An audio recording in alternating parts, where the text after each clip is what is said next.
भगवान चले गए हैं, और उधर काका विदुर ने बहुत समझाया और इतना समझाया है कि जो इस महावाक्य को ग्रहण कर ले उसी का नाम तो महाराज विदुर नीति है। विदुर नीति है।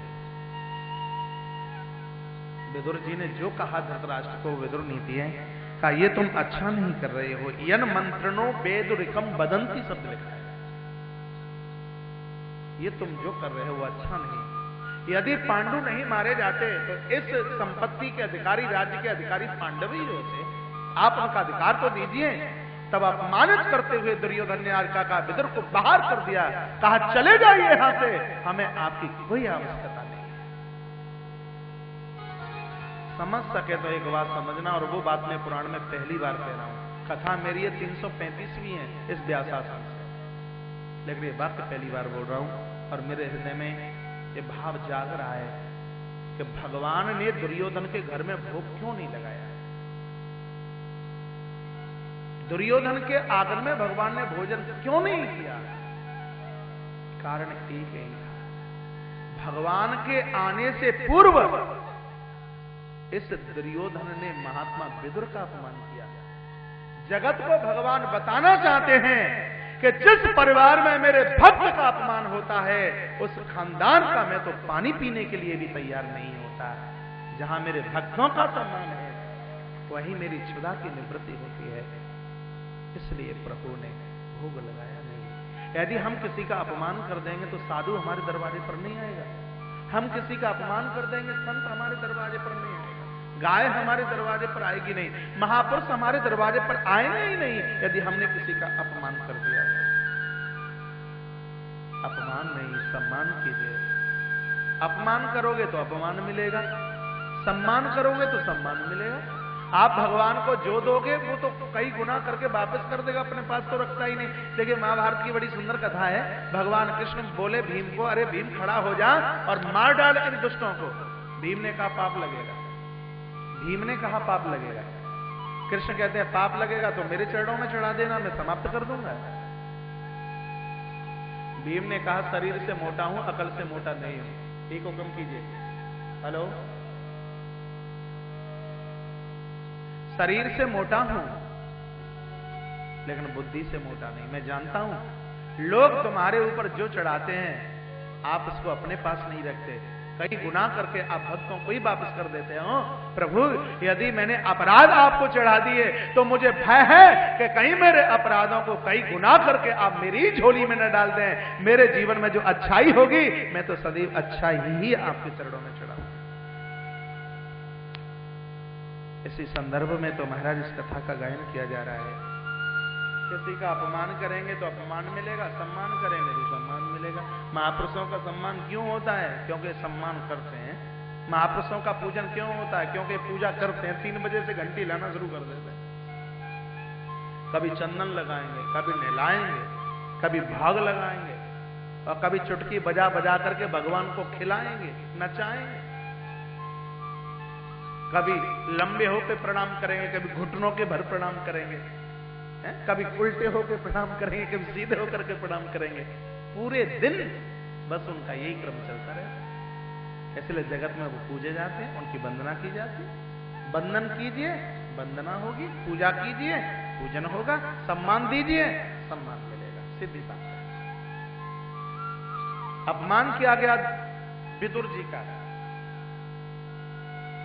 इसलिए भगवान ने इस घर में पानी भी नहीं पिया।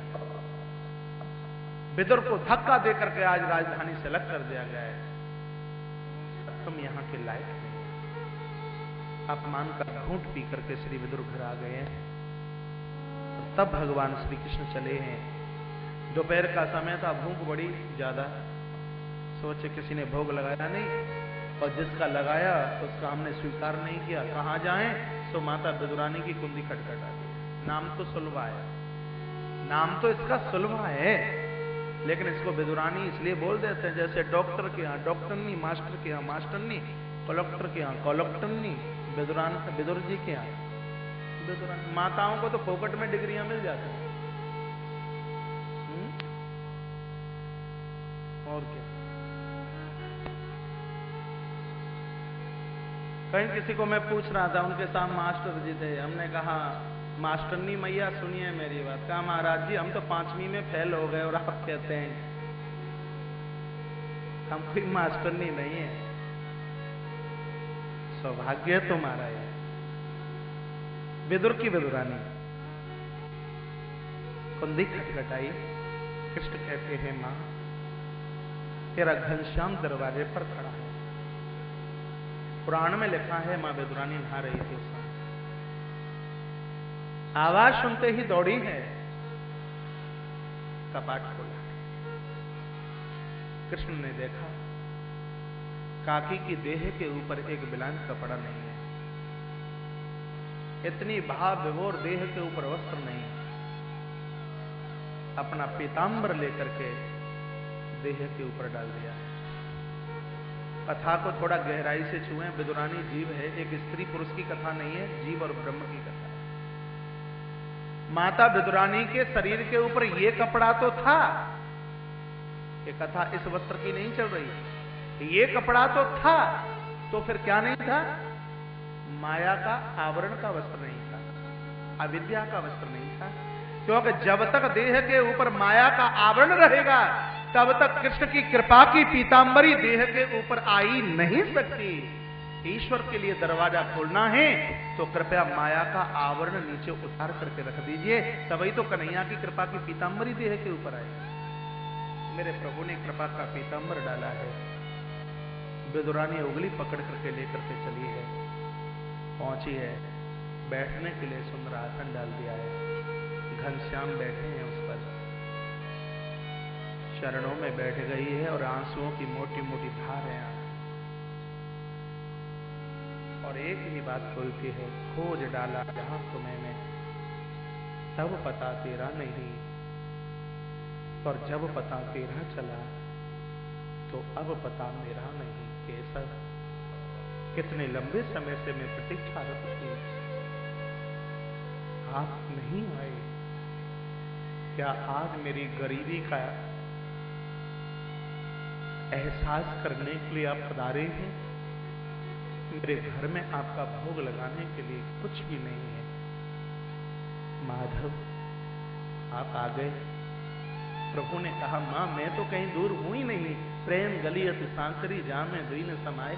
प्रेम का रास्ता अति सकरा है, इसमें काम को बैठा लिए तो राम नहीं है, और जहां राम है वहां काम नहीं। जहां राम तहीं काम नहीं, जहां काम नहीं राम, जहां दिन रात एक स्थान नहीं बैठ सकते। उसी प्रकार से संसार के भोग और परमात्मा की कृपा दोनों एक स्थान रुक नहीं सकते। हे देवी मैं भक्तों से कहीं दूर नहीं था, सिर्फ आंख का कसूर था। मैं भक्तों से कहीं दूर नहीं था, सिर्फ आंख का कसूर था। कुछ वासना का चश्मा आंख के ऊपर लगा होता है, लोग मुझे पहचान नहीं पाते।